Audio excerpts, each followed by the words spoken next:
Chapter 8, Lost in Labyrinth. Hopefully you're all having a great day. Remember to subscribe if you enjoy the content. Spiraling staircases and passageways fold out around you, and there's no one around to hear you call out for help. Where the hell am I? You tell me it's your mind. Ferris.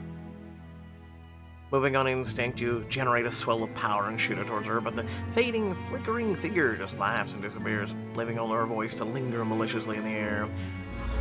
If you can't even find your way out of the maze, how do you expect to find me? I'm not playing your game, but I do have to do something to get out of here. This way! Willow, what are you doing here?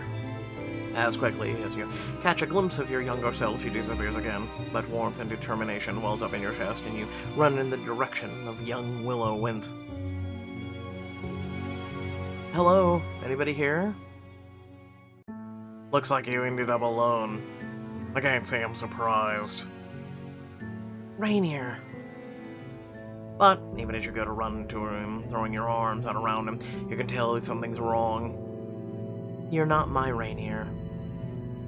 You're Rainier. You think he'll ever be yours? Guardians learn to embrace loneliness. They have to, as do anchors. That's not true. The Royal Rainier has my back, not to mention my sisters. And even... Gain. You believe in him. Sweet but pathetic. He'll eat you alive if you don't do it for him yourself. This warped version of Rainier stalks towards you, eyes cold and unfeeling. I'll never love you. It is destiny of those who stand against darkness to stand alone. Why do you think you went off on your own on this fool's mission, with only a wraith by your side? You already know that when it comes down to it, they can't save you. Or maybe it's just that you can't save them. Whoever, whatever you are, there are people who love me. As you speak the words you heard earlier from your younger self, you hear a musical giggle. I'm so proud of you. Follow me. Your younger self reaches for your hand, but you pause and look back at the strange specter, Rainier. Rainier, I know that I'm loved, and more importantly, that I'm stronger for it. I know you're part of me, that scared voice in my head. But you don't have to be scared. You could come with us. As you link hands with your younger you reach out for the other hand, for the shadow Rainier. Really? You'd let me stay? I'm not gonna leave you alone, now am I? Thank you. He takes your hand and the light replaces the shifting smoke surrounding him. His form melts away, but a glow passes through your body and settles in your chest. You smile back at where the other Rainier stood. The two doors creak open, light rushing in from somewhere beyond. What? From beyond the left door, you hear the sounds of voices and catch a stream of sunlight through stained glass. Through the right door, it's quiet, suffused with rich smell of freshly turned earth. I guess I'll go to the left door. With a deep breath, you step through the door. Willow, we've been waiting for you. You look around and see your sisters, Brooks, Penny, and all the wreathed up in the same smoke that Rainier had, but no sign of your younger self. Ever since you gave up your time manipulation powers, you can't seem to make it anywhere on time. What do you mean, gave up my power? It was necessary, we all did it. How else would we be able to have this? We're happier this way, happier together. Where's Rainier? Kane? Who?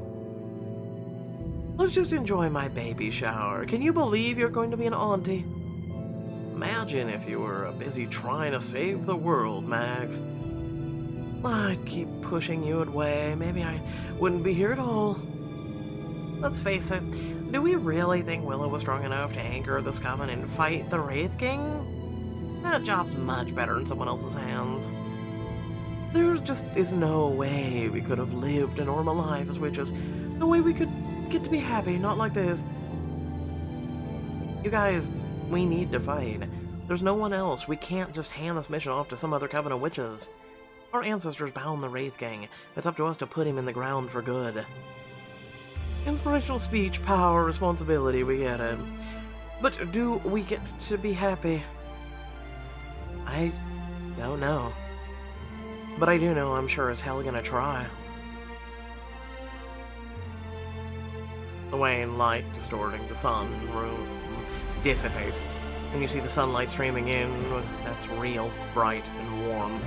And then it all fades away around you. You're surprised to find yourself in what looks like an extremely ordinary hedge maze, but there's no exit in sight. I know the way, follow me. Where did you go? I looked for you. It's hard to find you here. Ferris has trapped you in her labyrinth of doubt. But I'll always be with you, even when you can't see me. I'll remember that. That's because she is a part of you. She takes you by the hand and darts off down a corridor of hedges, confidently pulling you this way and that. Suddenly you freeze in place mid-stride as if you'd frozen time on yourself. Not so fast, little rat. I can't have you escaping my maze. You fight against the paralysis to no avail. I need time. You meet the building panic in your chest with an equal surge of power. Golden light bathes the maze where Ferris stands frozen. Well, that's what I'm talking about. You break free of your own stasis, taking a deep breath to center yourself. I didn't know I could do that, but now it seems we're on more equal footing. How do you figure? I'm one of the most powerful wraiths, and you're just one witch. And her reflection. Ferris just scoffs as your younger self puffs out her chest. You might want to check your math, Fairy Berry. Kane, is that really you? The one and only. No, what do you say we kill ourselves a doubt wraith? Traitor, I will destroy you and your precious witchling.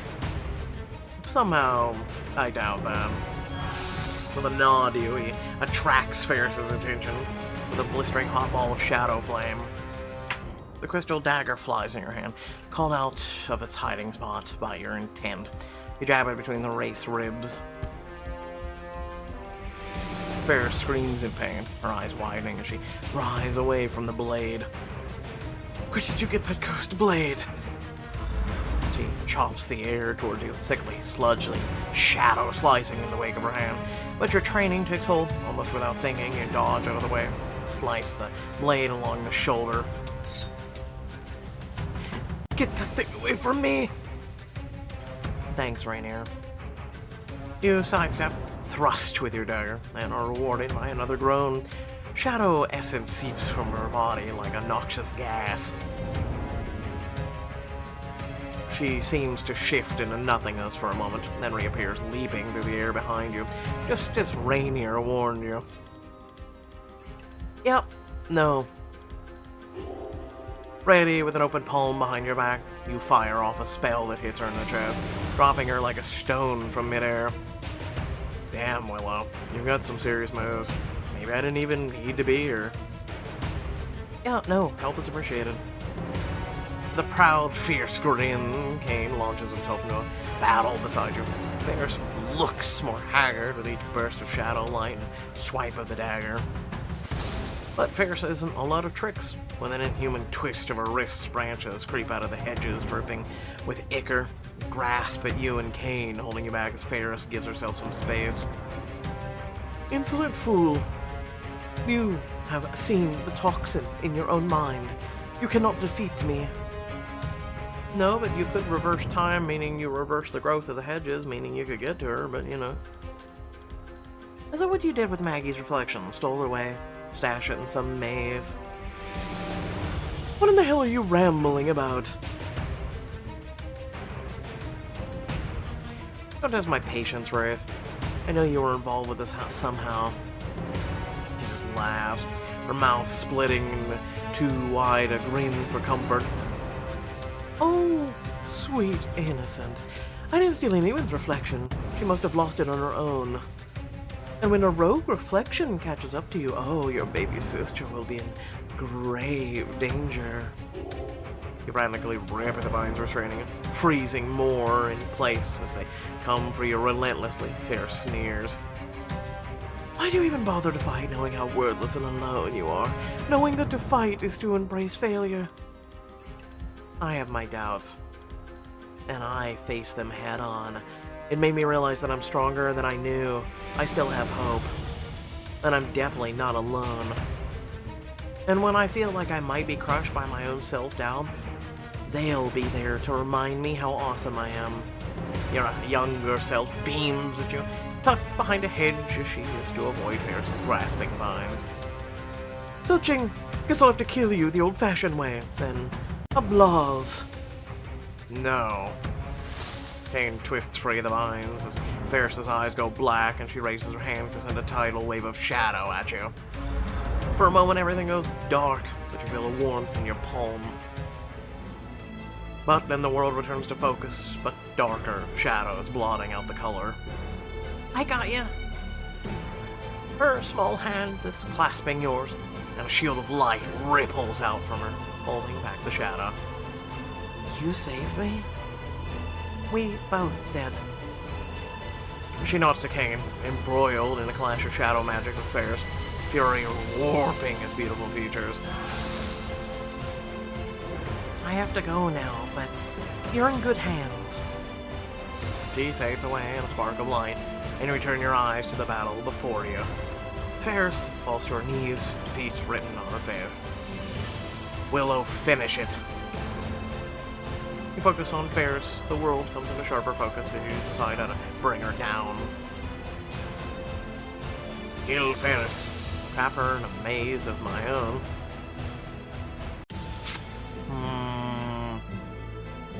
Like the dress, by the way, but moving on. You've proven yourself too much of a danger to continue to live. You lean down next to her, staring her in the eyes. The only thing I left to ask is, how does it feel to fail? Do you feel alone? You can't kill doubt. Something trips uneasily in your brain, but you narrow your eyes. Time to finish this. The muttered word light wreathes around Ferris until you're almost blinded. And Ferris is no more. Well, that was a whole lot more than I anticipated. Yeah, I'd say. Can you get us out of here? Thought you'd never ask. Doubt is like fear. It's good to have it. It's a part of being human. But you face it head on. It's to make you rise to the occasion. Just like fear. It's good to have it. Anyway, you tumble apart from Kane and faintly realizing you're home, you lay on your back in the grass, gasping. Still alive over there, Willow? Well, that was a stupid idea. Yeah, I think it's gonna be a while before I let you take me out again. Groan and Kane laughs. Hey, at least you can't say it was boring. And you got the information you wanted, right? Where'd you learn to fight wraiths like that? Most witches wouldn't have held up that well against Ferris herself. I had a good teacher. You let the crystal dagger catch the moonlight and Kane whistles low. Should have known Goldie wouldn't have sent you unprepared. Just tell me you only use that on other wraiths. Right, Willow? Right. Well, at least now we know what the Wraith King is up to. Can wiping out the covens really empower him? Afraid so. Wraiths can steal the powers of witches they kill, and each one gone means more for the Wraith King. No wonder they want us dead. You feel his hand wrap around yours in the dark, and together you take a moment to do nothing but breathe. Willow? You snap to attention as your sisters rush out of the house to get to you. Everything's okay. She's fine. You can cancel the search and rescue party. He's telling the truth. Rainier looks you up and down, relieved to see you in one piece. You do seem to have escaped major harm. What's that badass? Did you get the intel you needed? Well, I've got good news and bad. You fill Saf, Maggie, and Rainier in on what happened in New York and what you learned about the race targeting covens to open the gates, imprisoning the Wraith King. Rainier's shock visibly builds with every word. Rainier's fury turns towards Kane, who's listening from outside the gate. Rainier storms over to him and you give chase. You faced Farah herself, after promising to keep Willow safe. Willow's still here, isn't she? I can't believe I ever trusted my anchor with a wraith. Hey, anger won't solve anything. Yeah, the mission took on a different scope, but this isn't productive. Oh, I think I would be very productive. Why spy on a wraith meeting when I could just interrogate the one we already have? In a flash, the golden sword appears in Rainier's hand, and Kane and Rainier glare at each other. Kane's face imperious and hard as flint, masked by a ferocious grin. Do your worst, Goldie. But I've been tried by the best, and you'll never know if I'm telling the truth. You put your hand on Rainier's arm, calming him. We need to keep a cool head, Rainier. We're all safe, that's what matters. Willow's right, Rainier. As much as I hate to say it, something good came out of Kane's plan. And now we never have to deal with Ferris again? I need to speak to the Elder Guardians about this. If covens are being targeted to speed up the Wraith King's release, we have to protect them, even if it means throwing all of our best Guardians out on the front lines. With a flare of light, Rainier's gone. You give your sisters a look, and they start to retreat towards the house. We'll, give you a second. And then you're all alone with Kane again. Oh, that was a nice ride, Willow. Can't remember the last time I had so much fun. You have a very strange definition of fun. Hey, we were together, and we didn't die. If that's not fun, I don't know what it is. You kicked ass back there. It's not easy to impress me, but you did. In that case, I deserve a sincere compliment. Didn't I just say you impressed me? A real compliment is specific, Kane. Fine, it took guts to go in there and do what you did. You're powerful, Willow, incredibly so. I'm glad we're not on opposite teams anymore. Wow, that was actually really nice. You ordered a sincere compliment I delivered. Let's not talk about it again. He laughs, throwing a wave over his shoulder as he starts off into the night. See you later, Slayer. Call me next time you're in the mood for death and danger. The next day, the Coven goes to Amaranth Apothecary to debrief Penny and Brooks. When you get there, you find Penny with a customer who you've never seen before. Hey, babes, come here. I want you to meet Mara. Hello. Mara's new in town. Her coven was recently, they were killed. By the Wraith King soldiers. Oh no. I'm sorry for your loss. Saf immediately wraps Mara in a hug. I can't imagine what you're going through. This might be a sensitive question, but how'd you make it out alive? Maggie. It's okay, honestly. I barely escaped. I knew about Penny's store and I thought if I could just get away. I heard there were powerful witches in town and I thought it would be safe here. You share a look with your sisters and they nod. You're safe. Do you want to tell us what happened to your coven? We're trying to gather information on how to defeat the Wraith King. I know it's probably hard to talk about, but anything would help. It's a long story. Do you have time now? I think Brooks is coming later, but I think it would do Mara good to calm down with some tea at my place. Don't you think? Diamond choice. I'm trying to make out her tattoo. It's weird. It looks like bats, but then it doesn't. It's really weird. Let me know what you guys think it is.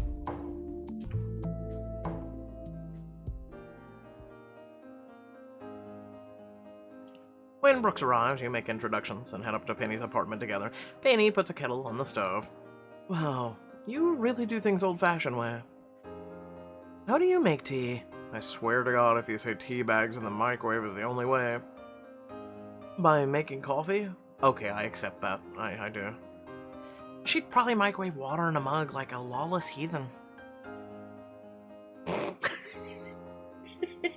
Good damn it. As they quibble, you settle around Penny's table together. Mara is listless, clutching a tissue in one hand. You're all being so nice to me. I wasn't sure you'd even give me the time of day. Of course we would. I've known Saf and Willow all my life. They're good people. Even though I just met Maggie, I know she's good people too. Maggie coughs, hiding a pleased smile behind her hand. It means a lot that you're willing to trust a stranger like this. Well, you shouldn't be alone right now. Yeah, it isn't safe.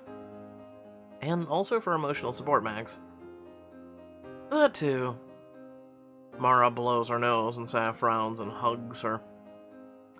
Thanks. All of you are just the sweetest, most generous. Mara's voice breaks and she summons a watery smile. Thank you. The teapot whistles, and Penny busies herself with tea leaves, cups, saucers, before returning to the table with a silver platter. Fancy.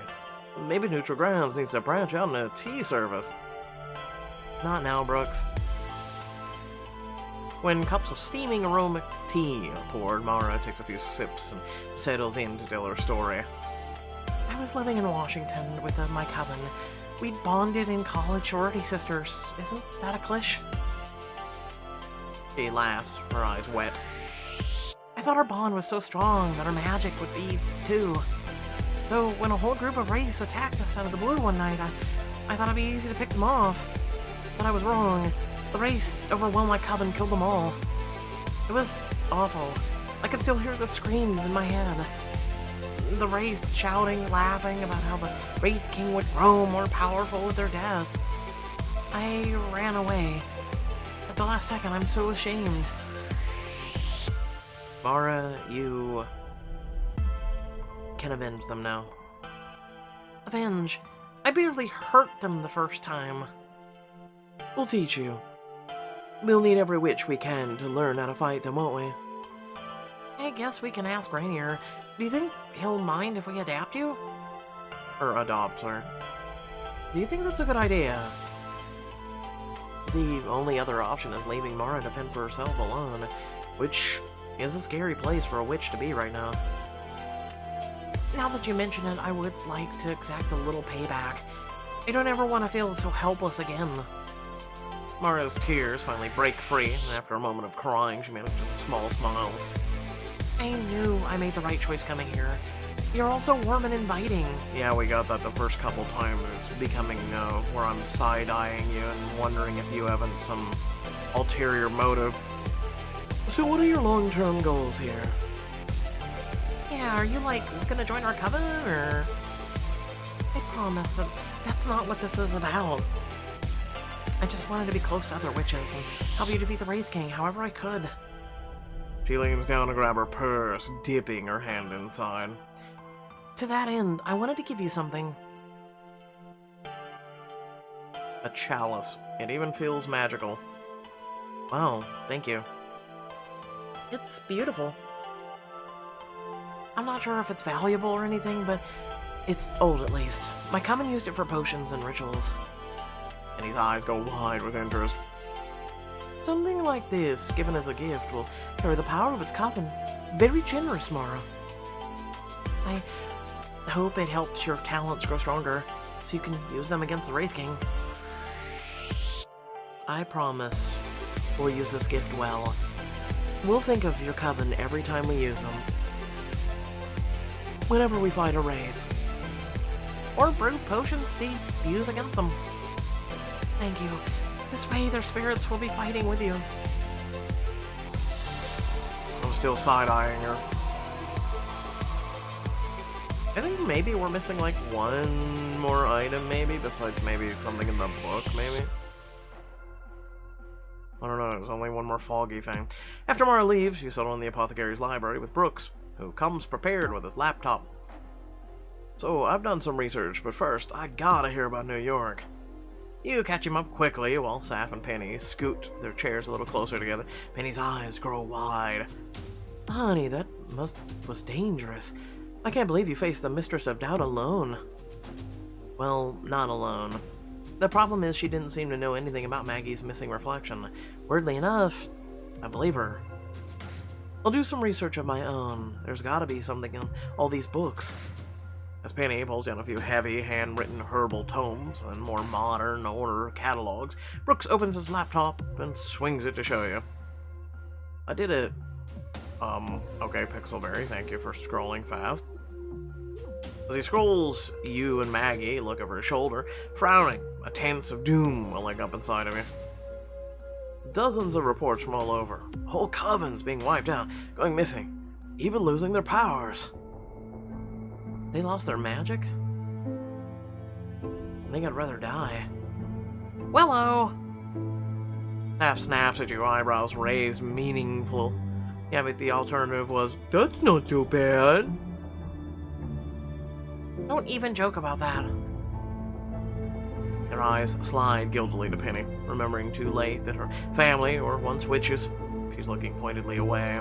Oh, I'm so sorry. Let me go ahead and say, well, at least they didn't die and they lost all their magic.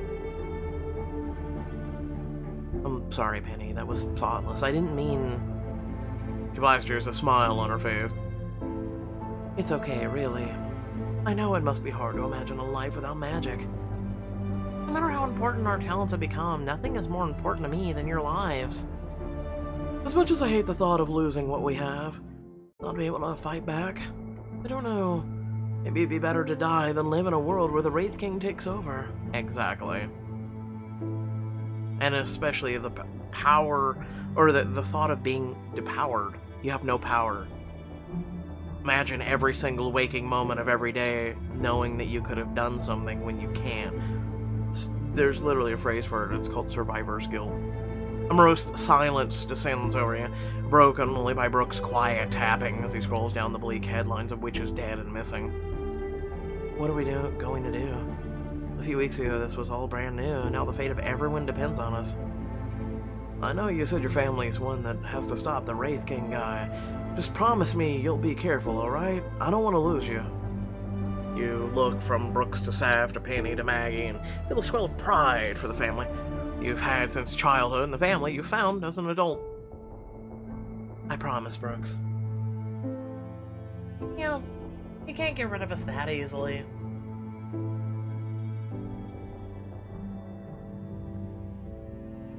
That evening, you try to unwind in your bedroom.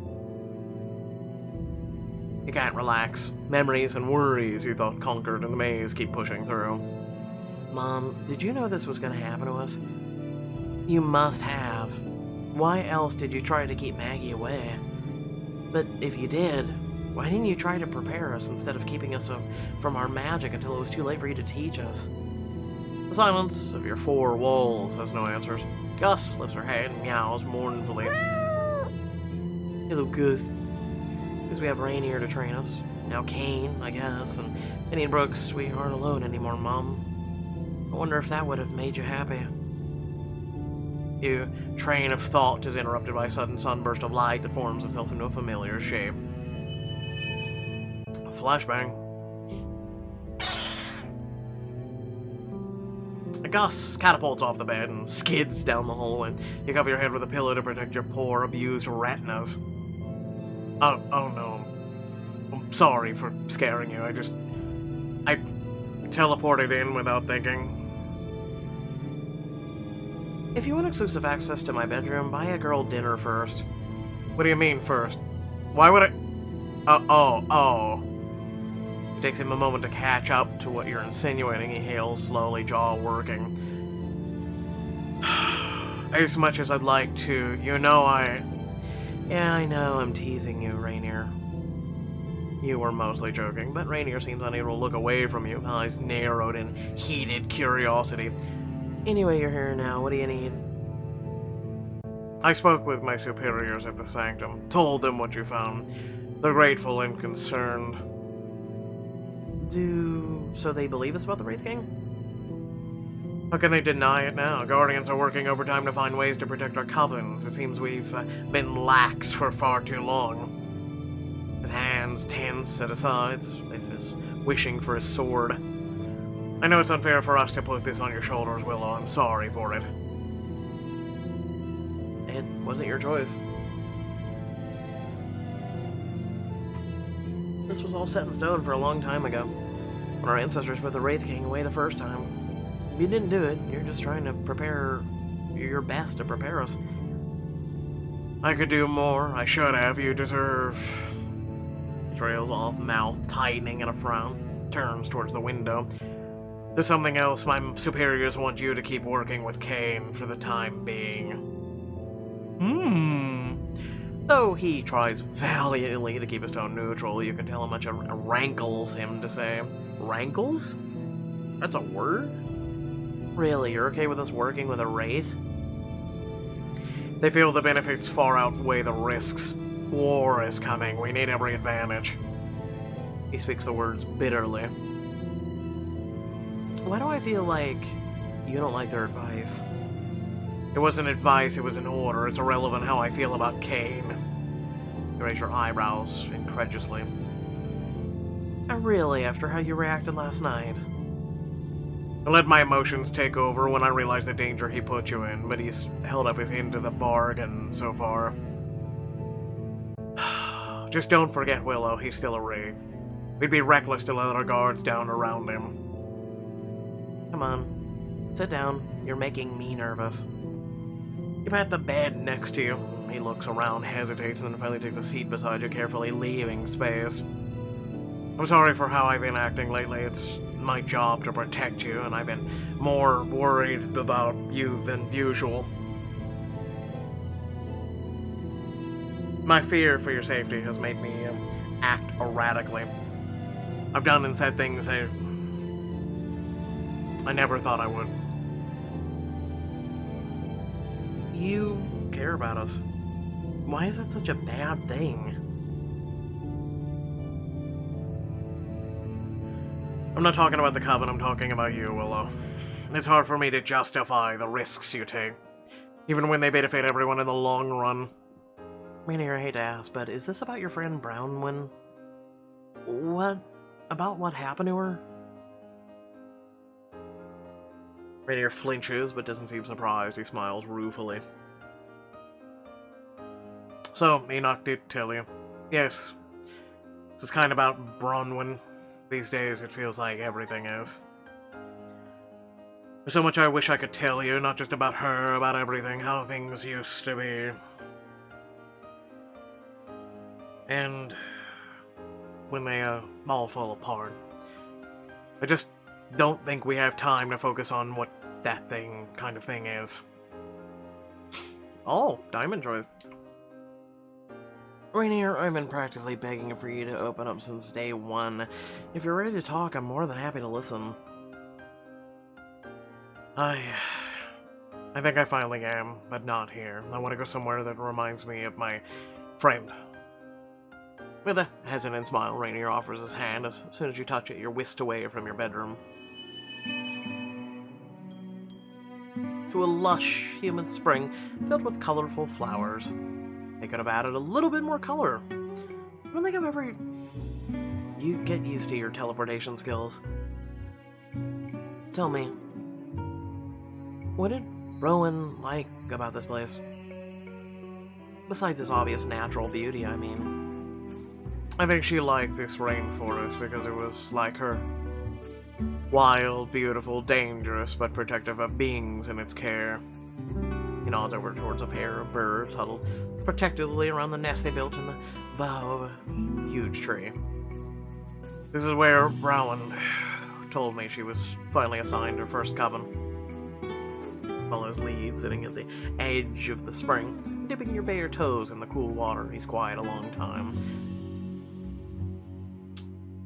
She was everything I wasn't, bold, outspoken, strong in her convictions. That does sound like you. Gives you a small half smile. Maybe I molded her, or modeled myself after her in some ways. I did look up to her. She was everything I thought a guardian should be.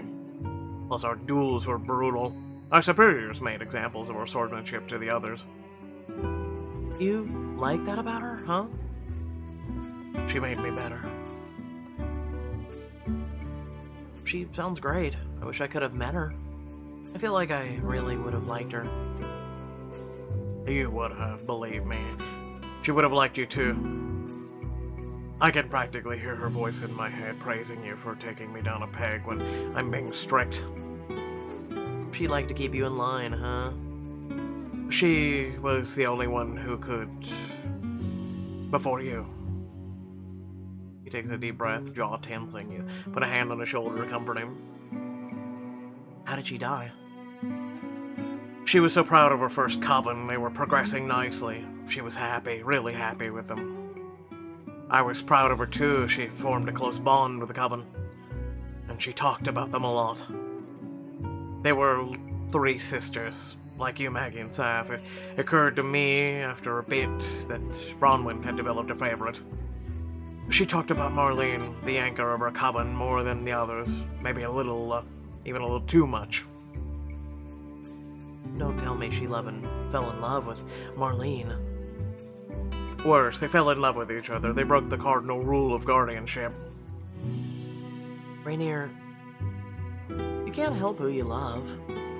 His eyes meet yours with a burning intensity. No, but she knew the risks. Of all of us, she held her convictions tightest, and she turned on them. For love. And she paid the price. Rainier shook his head helplessly. And even the beauty of your surroundings and the bright sunshine could lift the storm cloud in your heart. Bronwyn and Marlene had an affair for months. One night, while they were distracted, a group of wraiths attacked the rest of their coven. Without their anchor, guardian, the wraiths annihilated them. Bronwyn and Marlene were too late to save them. Marlene was killed. What happened to Bronwyn? Rainier hesitates for a long moment, gazing out across the landscape. Guardians don't really die of natural causes, like age or illness. But without a coven to protect, it's possible for us to fade. I begged Bronwyn to accept reassignment, but she was shattered by Marlene's death, by her own failure to prevent others from dying.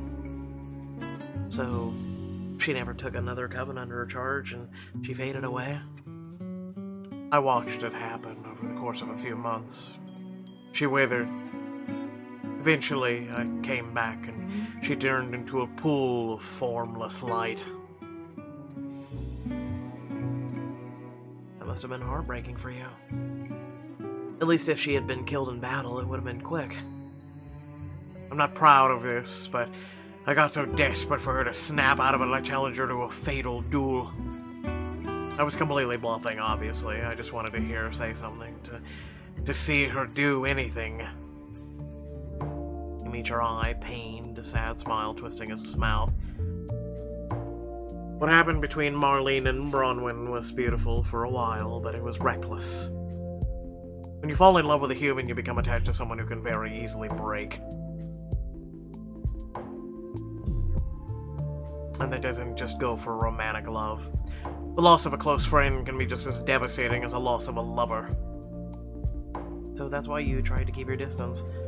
Because if you become too close to us and we die...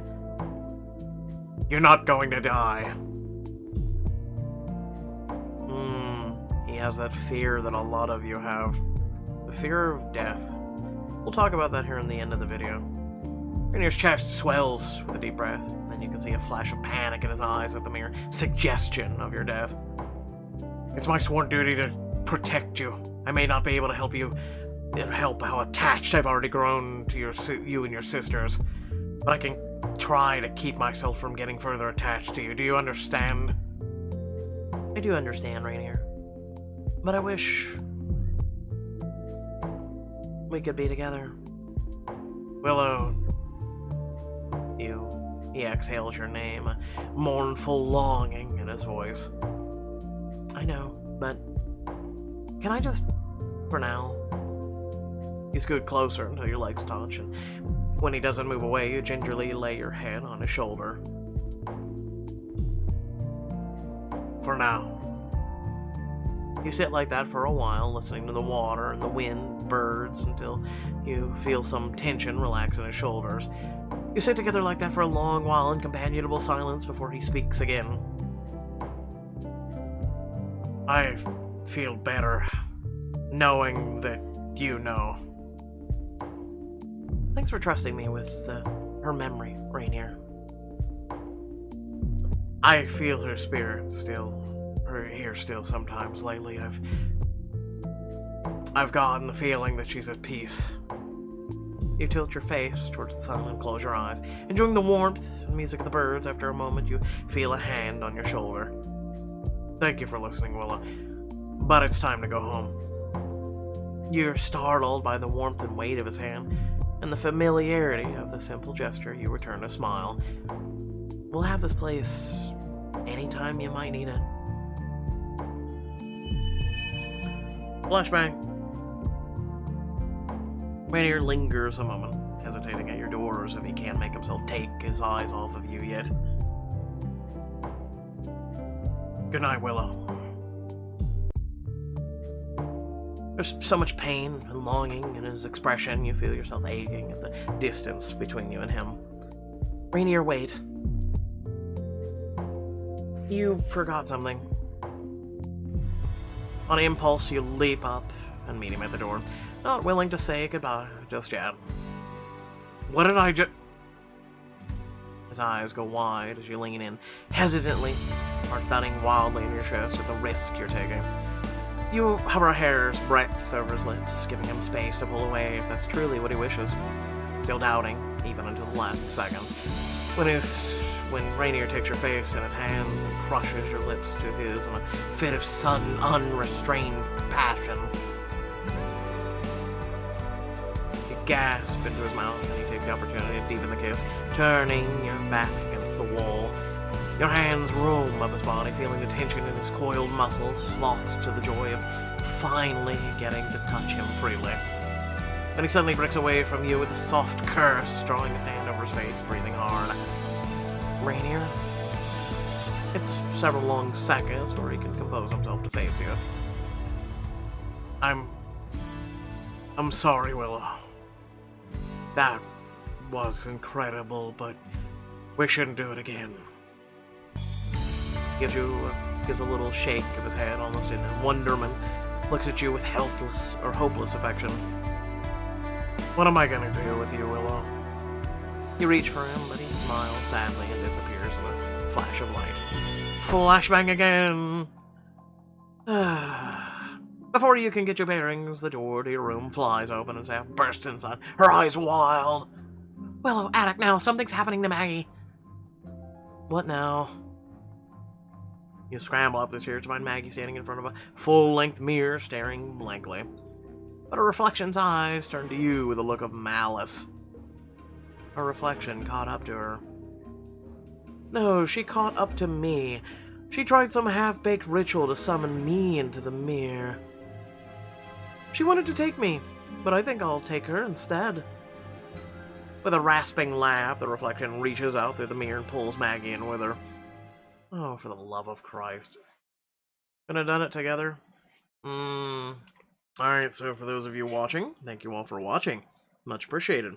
Without further ado, if you did enjoy the content that you have just watched, especially my voices and everything else like that, it'd be great to have you hit that subscribe button. Also, make sure to like and share the video, share the channel, get the word out that this channel even exists. Because without viewers like you, who are actually ones to share that this content does exist, this channel does exist, this community exists, we are really nobody.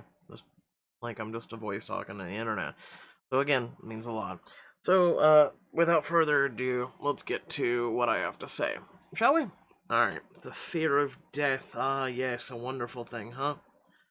Everybody, I wonder how many of you have that fear. Let me know. I used to. not so much a fear, but, you know, everybody's like, I'm too young to die, right? But here's the thing. As I said in the video, you face your fear, right? When you face your fears, you are able to overcome them, much like doubt or any other thing that is comes across your thing that isn't supposed to be air quote normal, even though it is normal. And the thing is you face it. We're all going to die one day. Think about it. We are all going to die. There's no denying that. It's inevitable, right? The thing is what you do with your time that you have, right? You today could die right now, 5 minutes from now. What did you do today? What did you do today to better yourself? What did you do today to better others? What did you do today to better this world? To put more into this world than when you came into it? This is something each and every one of you should do, right? It's you can be simple and amazing to people, and just by going, "Hi, nice shirt, nice shoes, nice pants, something," just compliment them. Be nice, be genuine, but be nice. There's so much negativity in this world right now, and we should be sharing more positivity and sitting there and I get it, negativity exists. Trust me, I'm a very complicated, conflicted person, right?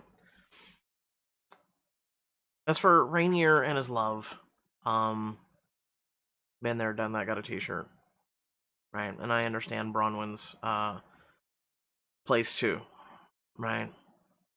There was once a person that I truly deeply loved, and she passed on, taken from this world too soon, and I ached for a while. I still ache sometimes for her voice and who she was. She was an incredible person. But I've decided with my life to just keep going and living on for her and everyone else that I've ever met that has been taken too early in this life. That's one of the reasons why I do the content. I do what I do. I try and make everybody happy. I try and deliver good messages and good vibes to you each and every time I upload one of these videos. I don't want to bring my negative life and my vibes to you guys, right? And I continue to live on for them. I continue to do good things, and I guess you could say I'm living my life for more than just me, right? There's a lot of people who have gone in my life, and I continue to live each day, each second, for them. And one could say, well, that's got to be exhausting. You're not really living for yourself. And yeah, no, don't get me wrong. It can be exhausting at times, but, you know, that's life, right? That literally and figuratively is life. And, yeah, no, that's... What else are you going to live for, you know?